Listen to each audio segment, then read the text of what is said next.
బంధనంతో ఒకసారి చూడొచ్చు.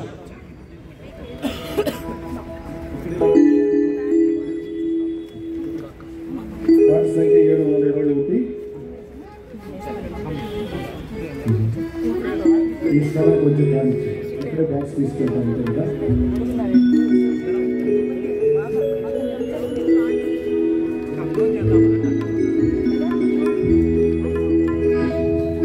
ప్రియా యేసు రాజును నే చూచినా చాలు, మహిమలో నే నాయనతో ఉండే చాలు. దివ్యమైన మోక్ష గృహమునందు చేరి భక్తుల గుంపులో హర్షించిన చాలు. దివ్యమైన మోక్ష గృహమునందు చేరి భక్తుల గుంపులో హర్షించిన చాలు.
కొంచెం సమయం మీరందరూ మౌనంగా ఉండాలని మనం చేస్తూ ఉన్నాం. సమయం మనకు చాలా తక్కువగా ఉంది. కొద్ది నిమిషాలు ఇక్కడ దేవుని వాక్యాన్ని మనం జ్ఞాపకం చేసుకునే వారిగా ఉంటాం. అపోస్తలుడైన పౌలు తెస్సలోనికీయులకు రాసినటువంటి మొదటి పత్రిక. అయ్యా మాట్లాడబాకండి, ఎందుకు కొంచెం సేపు మీరు మౌనంగా ఉంటే పీటర్ను కూడా గౌరవించినట్టు ఆయన ఆత్మ సంతోషిస్తుంది. మౌనంగా ఉంటే మీరు మాట్లాడాల్సిన అవసరం లేదు. ఇప్పుడు కొద్ది నిమిషాలు. తెస్సలోనికీయులకు మొదటి పత్రిక 4వ అధ్యాయం 13వ వచనం చదువుకుంటాం.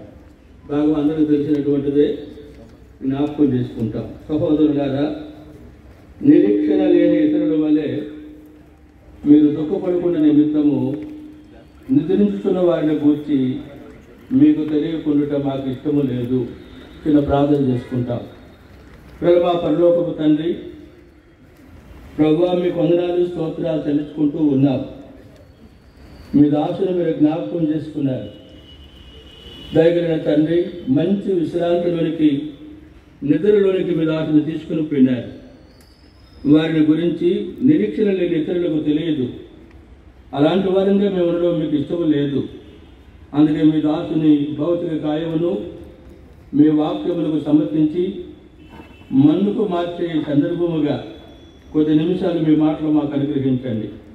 సమయం ఆశీర్వాదకరంగా ఉంచమని, మీరే మహిమ పొందమని యేసు ప్రభు దివ్య నామమున ప్రార్థించి స్తుతించి వేడుకొనుచున్నాము తండ్రి. ఆమేన్. అపోస్తలుడైన పౌలు తెస్సలోనికీలో ఉన్నటువంటి ప్రభు ప్రజలకు రాస్తూ సహోదరులారా అని చెప్పడం చూస్తూ ఉన్నాం. ప్రభువు నందు మనమందరము కూడా సహోదరులము, సహోదరులము. ఈ పదము ఎవరికి అని మనకు జ్ఞాపకం చేయబడుతుంది అంటే, ఒక కడుపును పుట్టినటువంటి వారు మాత్రమే వారు సహోదరులు, సహోదరులుగా ఉండగలుగుతారు. ఈ గొప్ప ఆధిక్యతను ఎవరో ఎక్కడో ఉన్న మనందరికీ ప్రభు మనకి ఇచ్చాడు. కాబట్టి మనం అందరం కూడా పీటలతో కూడా మనం ఒకరితో ఒకరు సహోదరులము, సహోదరులము అని మనకు జ్ఞాపకం చేయబడుతుంది. అయితే మనం కాకుండా ఇతరులు ఉన్నారు, వారికి నిరీక్షణ లేదు అని చూస్తూ ఉన్నాం. దేవుని ప్రజలుగా మనము నిరీక్షణ కలిగినటువంటి ప్రజలు. అందుకే నిద్రించిన వారిని గురించి మీకు తెలియకుండా ఉండడం నాకు ఇష్టం లేదు అని పౌలు, అయ్యా తర్వాత చూద్దాం, మీరే కదే అడగకండి, విషయం చెప్పాలి. నిద్రించిన వారిని గురించి మీకు తెలియకుండా ఉండడం నాకు ఇష్టం లేదు అని చెప్పడం చూస్తూ ఉన్నా. అందుకే ప్రభువు నందు దేవుని దాసులు పీటరన్న నిద్రించారు అని మనకు జ్ఞాపకం చేయబడుతుంది. కాబట్టి నిద్ర అనే పదాన్ని మనం ఉపయోగించినప్పుడు అందులో మనకు ఒక నిరీక్షణ కనబడుతూ ఉంది. ఆ నిరీక్షణ ఏంటంటే మేలుకుంటాడు అని. కాబట్టి ఆయన కూడా ఒక దినం మేలుకుంటాడు. అందుకే ప్రభువు యోహాను సువార్తలో మనం గమనిస్తూ వస్తే ఓ మాట చెప్పడం చూస్తాం కదా. యోహాను సువార్త 5వ అధ్యాయంలో ఓ మాట చెప్పడం చూస్తాం. 28వ వచనం, దీనికి ఆశ్చర్యపడకుడి. కొన్ని పర్యాలు, కొన్ని సంగతులు ఆశ్చర్యాన్ని కలిగిస్తాయి. అయితే మీరు ఆశ్చర్యపడబాకండి అంటూ, ఒక కాలము వచ్చుచున్నది, ఆ కాలమున సమాధులలో ఉన్న వారందరూ శబ్దము విని. కాబట్టి ఇక్కడ అంటా ఉన్నాడు, ఒక ఉంది, ఆ కాలమున సమాధులలో ఉండే వారందరూ కూడా ఆయన శబ్దం వింటారు అని మనకు జ్ఞాపకం చేయబడుతుంది. మనమందరము సమాధులకు బయట ఉన్నాం, కలిగిన ఆయా సమయాల్లో ఆయన శబ్దాన్ని విన్నా పాటించం. అయితే ఒక దినం ఆయన శబ్దం ఎవరు వింటారు అని మనకు జ్ఞాపకం చేయబడుతుందని అంటే, సమాధులలో ఉన్నవారు అనే మాట చూస్తూ ఉన్నాం. కాబట్టి పీటరన్న తను రక్షించబడింది మొదలుకొని దేవుని స్వరానికి, దేవుని వాక్యానికి ఎంతో ప్రాముఖ్య వ్యక్తి. ఆయన సమాధిలో ఉన్నప్పటికీ ఒక దినం వస్తుంది, ఆయన శబ్దము ఆయన వింటాడు అనేటువంటిది ఇక్కడ మనకు జ్ఞాపకం చేయబడుతూ ఉంది. ఆ విన్నప్పుడు 29వ వచనం కనబడుతూ ఉంది, మేలు చేసిన వారు జీవ పునరుత్థానమునకును, కీడు చేసిన వారు తీర్పు పునరుత్థానమునకును బయటికి వచ్చేదరు అని మనం చూస్తూ ఉన్నాం. కాబట్టి ఇక్కడ మేలు చేసిన వారికి పునరుత్థానం ఉంది, కీడు చేసిన వారికి కూడా పునరుత్థానం ఉంది. అయితే మేలు చేసిన వారికి ఉన్న పునరుత్థానం ఏంటి అని అంటే జీవము అని మనకు జ్ఞాపకం చేయబడుతూ ఉంది. మన శరీరంలో జీవం ఉంది, దాన్నే ప్రాణము అంటాం. అయ్యా కొంచెం సేపు ఉండండి, ఎందుకు ఇవన్నీ దాన్ని ఉంది గమనం ఉండండి. కాబట్టి మన దేహంలో కూడా జీవం ఉంది. ఆ జీవము శాశ్వతమైనది కాదు, తాత్కాలికమైనటువంటి జీవం. అది కొద్ది కాలం మాత్రమే పరిమితి కలిగినటువంటిది. ఆ జీవము పోతుంది, దానిని మరణము అంటాము మనం. అందుకే మన శరీరంలో 3 భాగాలు ఉన్నాయి. శరీరం ఉంది, ప్రాణం ఉంది, ఆత్మ ఉంది. ఎప్పుడు జీవం ప్రాణం పోతా ఉందో ఆత్మ దేహాన్ని విడిచిపెడుతున్నట్టుగా చూస్తూ ఉంటూ ఉన్నాం. విడిచిపెట్టిన తర్వాత గమనిస్తూ ఉంటూ ఉంటాం, నిత్య జీవం, శాశ్వతమైన జీవాన్ని పొందినటువంటి వారుగా, వారు నిత్య జీవంలో జీవించేవారుగా ఉండడానికి సమాధులలో ఆయన శబ్దము విని వారు మేలుకుంటారు అని కనబడుతూ ఉంది. అయితే తీర్పు పునరుత్థానం ఉంది, అది ఎవరికంటే కీడు చేసిన వారికి, వారు కూడా మేలుకుంటారు. ఆ తర్వాత గమనిస్తాము, వారు చేసిన క్రియలను బట్టి తీర్పు పునరుత్థానం, అది పాతాళం అని, అగ్నిగంధకంతో మండే గుండం అని, నిత్య శిక్ష అని మనకు జ్ఞాపకం చేయబడుతుంది. కాబట్టి మానవుని యొక్క జీవితం మరణంతో ముగింపు కాదు, మరణం తర్వాత కూడా జీవితం ఉంటా ఉంది. అందుకే మరణము అనేటువంటిది చాలామంది అనుకుంటారు అది ముగింపు అని, కానే కాదు. మరణం అనేటువంటిది మన జీవితాలలో ఒక మలుపు మాత్రమే. మలుపు అంటే మనం పోతూ ఉంటాం, ఆ రోడ్డు టర్నింగ్ ఉంటుంది, ఆ టర్నింగ్లో పోయిన తర్వాత వాళ్ళు మనకు కనబడరు. మనకి ఎప్పుడు కనబడతారు? మనం కూడా ఆ టర్నింగ్లో పోతాం, అప్పుడు కనబడతారు. చాలా కాలం క్రితం నేను నా భార్య బండి మీద పోయి వస్తూ ఉన్నాం పరిచయకి. రాత్రి 12 దాటింది. బండి మీద పోతే కూడా బాగా మాట్లాడుకుంటూ ఉంటాం మేము. ఎందుకు ముందు చూసి అంటా ఉంది, ఏదో ఎర్రగా కనపడుతుంది అంటుంది. ఇప్పుడు కాదులే, సుమారు 35 సంవత్సరాల క్రితం. అప్పుడు నేను చూశాను. అప్పుడు మన ముందు బండి పోతుంది అని చెప్పాను. మళ్ళా మాటల్లో పడ్డాము, పోతానే ఉన్నాము బండి మీద. ఏది బండి పోతుందంటే కనపడలేదు అంది. మళ్ళీ నేను కూడా చూసాను, ముందుకు దీర్ఘంగా కనపడలేదు. నాకు అర్థమైంది, అక్కడ రోడ్డు మలుపు ఉంది, ఆ మలుపులోకి పోయింది బండి అని చెప్పాను. మాట్లాడుకుంటేనే మేము పోయినాం, ఆ మలుపులోకి మా ముందు పోతున్న బండి కనబడుతూ ఉంది. అందుకే దేవుని దాసులు ఈ దినం ఆ మలుపులోకి ఆయన పోయినట్టుగా కనబడుతూ ఉన్నాడు. అందుకే దేహం ఉంది కానీ ఆత్మ కనపడడం లే. తప్పనిసరిగా మనం కూడా ఒక దినము ఆ మలుపులోకి పోతాం, అప్పుడు ఆయన్ని చూస్తాం. ఆ తర్వాత గమ్యం ఉంది, జీవితం ఉంది. మరణం మనుషుల జీవితంలో ఒక మలుపే కానీ ముగింపు కాదు. దేహంతో జరిగించిన దానిని బట్టి మరణం తరువాత గమనిస్తూ ఉంటున్నాం, ఆ ఆత్మ ఫలితాన్ని పొందేదిగా కనబడుతూ ఉంది. అందుకే ప్రకటన 14-13 చదువుతాం కదా, అందులో ఎప్పటి నుండి ప్రభువునందు మృతులు ధన్యులు. నిజమే, వారు తమ ప్రయాసములు వారి విశ్రాంతి పొందుదురు, వారి క్రియలు వారి వెంట పోవుడని ఆత్మ చెబుతూ ఉన్నాడు. ఆ విశ్రాంతిలో ప్రవేశించడానికి, ఆ నిత్య జీవులకు ప్రవేశించడానికి వారి క్రియలు అని మనకు జ్ఞాపకం చేయబడుతుంది. మరణం రాకముందు మన క్రియలు ఆ జీవ పునరుత్థానానికి మూలమైనవిగా ఉండేదిగా ఉండాలి. అప్పుడే మనం మరణం మేలినదిగా ఉంటూ ఉంటుంది. ప్రసంగి గ్రంథం 7వ అధ్యాయం 1వ వచనంలో చూస్తాం కదా, సుగంధ తైలం కంటే మంచి పేరు మేలు. సుగంధ తైలం అది సువాసననిచ్చేటువంటిదిగా కనబడుతూ ఉంటూ ఉంటుంది. దానికంటే మంచి పేరు అనేటువంటిది మేలు అని కనబడుతూ ఉంది. ఎందుకంటే దేహం కనబడదు కానీ ఆ మంచి పేరు అనేటువంటిది శాశ్వతంగా తరాల వరకు ఉండేదిగా కనబడుతూ ఉంది.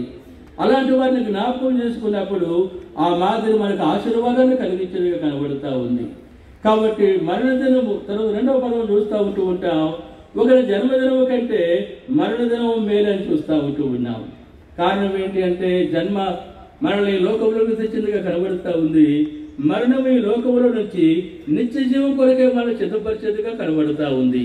అందుకే ప్రసంగి గ్రంథంలో మనం చదువుకున్నట్టు ఆ భాగంలో చూడండి, 7వ అధ్యాయంలో ఒక మాట మనకు జ్ఞాపకం చేయబడుతుంది.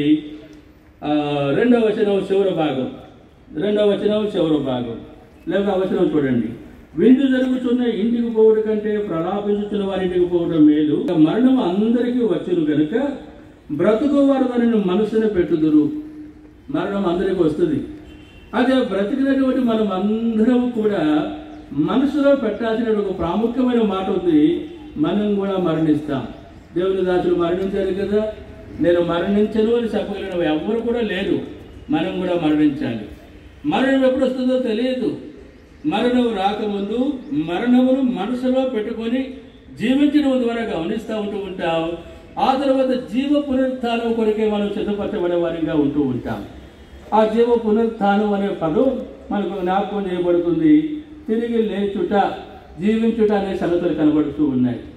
అందుకే మనం గమనిస్తూ వస్తే కొరింథీ మొదటి పత్రికలో 15వ అధ్యాయంలో ఈ మాటలు మనకు జ్ఞాపకం చేయబడుతూ ఉన్నాయి. చూడండి, తీసిన వారు కొరింథీ మొదటి పత్రిక 15వ అధ్యాయంలో మనం గమనిస్తూ వచ్చినప్పుడు ఈ మాటలు మనకు జ్ఞాపకం చేయబడుతూ ఉన్నాయి. ఒక మాట చదవండి, 23వ వచనంలో చదువుతాం. క్రీస్తునందు అందరూ బ్రతికింపబడుదురు, ప్రతివాడును తన తన వరుసలోనే బ్రతికింపబడును. ప్రథమ ఫలము క్రీస్తు, తర్వాత క్రీస్తు వచ్చినప్పుడు ఆయన వారు బ్రతికింపబడుదురు. కానీ ప్రతివాడును తన తన వరుసలోనే బ్రతికింపబడుదురు. ప్రథమ ఫలము క్రీస్తు అనే మాట మనకు జ్ఞాపకం చేయబడుతుంది. అంటే ఆ పునరుత్థానము అనేటువంటి ఫలములో క్రీస్తు మొదటి ఫలము అనేది మనకు జ్ఞాపకం చేయబడుతూ ఉంది. అందుకే ఈ కొరింథీ పత్రిక 15వ అధ్యాయంలోనే 3వ వచనంలో చూస్తే పౌలు అంటాడు, నాకు ఇవ్వబడిన ఉపదేశం ప్రకారం క్రీస్తు మన పాపముల నిమిత్తము మృతి పొందెను అని చూస్తూ ఉంటూ ఉన్నాం. పాపముల జీతం మరణం, దేవుని వాక్యం చెబుతూ ఉంది. ఆ మరణమును శాసించినటువంటి ఆయనే మరణించాలి. ఆయన మరణించకపోతే ఆ శాసనం కొట్టివేయబడదు. కాబట్టి ఇప్పుడు దేవుడు మన కొరకు మరణించాలంటే ఆయనకు దేహము లేదు, ఆయన ఆత్మస్వరూపి. అందుకే ఆ సృష్టికర్త అయిన దేవుడు క్రీస్తు యేసు అభిషక్తుడుగా, రక్షకుడుగా మానవ దేహముతో ఈ లోకములో జన్మించి లోకములో ఉండే మనుషులందరికీ పాప ప్రాయశ్చిత్తం కొరకై ఆయన చనిపోయినాడు. ఆయన సమాధి చేయబడినాడు.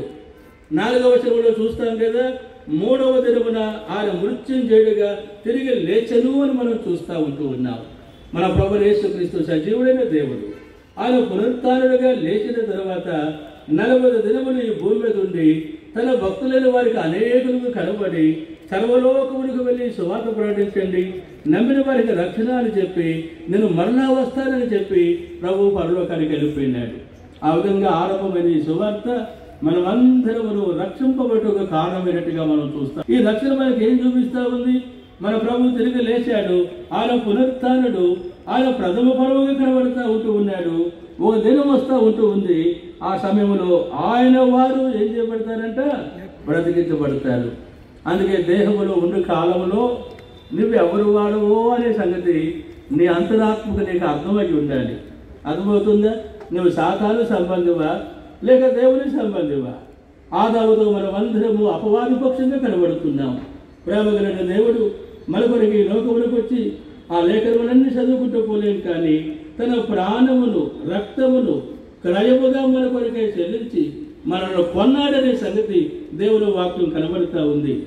ఎవరిని ఆయన కొన్నవారుగా కనబడుతున్నారో వారు ఆయన వారు. వారి క్రియలు, వారి మాటలు, వారి తలంపులు, వారి ప్రవర్తన, వారి ఆసక్తి ఇవన్నీ కూడా వారిని చూసినప్పుడు ఆయన వారు అని కనబడేవారుగా కనబడాలి. ఈ దినాల్లో చూస్తున్నా విచిత్రమైన మనుషులు చూస్తున్నాను నేను. క్రైస్తవులు అని చెప్పుకుంటాం, ఆయన వారు అని చెప్పుకుంటాం, వాసన కూడా కనబడదు. ఎంత దౌర్భాగ్యమైన జీవితమో! ఎప్పుడు మరణం వస్తుందో తెలియదు. ఇప్పుడే నీ మరణం అయితే ఏంటి నీ సంగతి? ఆయన 82 సంవత్సరాలు జీవించాడు. నేను కూడా జీవిస్తానని చెయ్యెత్తి మనం ఎవరిమైనా ధైర్యంగా చెప్పగలమా? చెప్పలేము. మరణానికి మర్యాద లేదు. మరణం ఎప్పుడైనా రావచ్చు. మరణానికి వ్యాధి అక్కర్లేదు. అర్థమవుతుందా? ఈ సమయంలో మరణం వస్తే ఏంటి నీ సంగతి? ఆయన వారుగా కనబడుతున్నారా? ఎప్పుడో ఆయన వారు అంటాం, ఎప్పుడో సంగతి కాదు, ఇప్పుడు ఆయన వారిగా కనబడుతున్నారా? అది నీ మనసుకి అర్థమవుతుందా? ఆయన వారిగా జీవించే వారిగా కనబడుతున్నామా? దాసుల గురించి చూసి 3 దినాలుగా సాక్ష్యాలు చెబుతున్నారు. నీ బ్రతుకుల గురించి చెప్పగలరు ఎవరైనా? వ్యక్తిగతంగా వాళ్ళ గురించి ఆలోచన చేసుకుందాం. ప్రభు మహిమ కొరకై వ్యక్తిగతంగా ఆ రాబోతున్న తీర్పును తప్పించుకొని నిత్య జీవాన్ని పొందడానికి ఆయన వారుగా మనం ఉండడం ద్వారా ప్రభు మనం బ్రతికించబడే వారిగా కనబడతాం. ఎంత గొప్ప ఆధిక్యత! ఇక్కడ ఎవరు అంటా ఉన్నారు, ఏమని? చదవండి 35వ వచనం. అయితే మృతులేలాగు లేతురు వారెట్టి శరీరముతో వత్తురు, వారు లేస్తారని చెబుతున్నావు కదా, వారు మృతులు కదా, వారి దేహం మట్టిలో పెట్టబడింది కదా, అది పాడైపోయింది కదా, వాళ్ళు ఎట్లా లేస్తారు, వాళ్ళకి దేహం కావాలి కదా అని ఒకడు అడుగుతూ ఉన్నాడంట. ఆ అడుగుతున్న మనుషుని గురించి ఇక్కడ పౌలు అంటాడు, ఓ అవివేకి అనడం చూస్తా ఉన్నాం. ఓ అవివేకి అంటే అర్థం ఏంటంటే ఓ తెలివి తక్కువడా అని అనడం అన్నమాట. చూసారా, ఇప్పుడు పౌలు అంటాడు ఆ మాత్రం నీకు అర్థం కాదా? ఇప్పుడు అంటాడు చూడండి, ఒక వ్యవసాయకుడు ఒక విత్తనాన్ని భూమిలో విత్తుతూ ఉన్నాడు. విత్తిన తర్వాత ఆ విత్తనం ఏమైపోతుంది చెప్పండి? చచ్చిపోతూ ఉంది. ఆ చచ్చిపోయిన తర్వాత ఆ విత్తనముల నుండి మొలకొస్తూ ఉంటూ ఉంది. ఆ చచ్చిపోయిన విత్తనానికి శరీరాన్ని ఎవరిచ్చారు చెప్పండి? దేవుడే ఇచ్చాడు. అలాగే శరీరం భూమిలో పెడతాం, అది పాడైపోతుంది. ప్రభు వస్తాడు, ఆ శబ్దాన్ని ఆయన వింటాడు, మహిమ శరీరానికి ఇవ్వబడుతుంది. ఆ మహిమ శరీరంతో ఆయన సజీవుడుగా లేపబడతాడనేటువంటిది దేవుని వాక్యం మనకు జ్ఞాపకం చేస్తూ ఉంది. అందుకని 2 వచనాలు ఇక్కడ చెప్పి నేను ముగించేస్తాను. ఇక్కడ మనం గమనిస్తూ వస్తే 42వ వచనంలో ఓ మాట కనబడుతూ ఉంది, లేక 41వ వచనం చూడండి. సూర్యుని మహిమ వేరు, చంద్రుని మహిమ వేరు, నక్షత్రముల మహిమ వేరు. మహిమను బట్టి యొక్క నక్షత్రమునకును మరి యొక్క నక్షత్రమునకును భేదము కలదు కదా.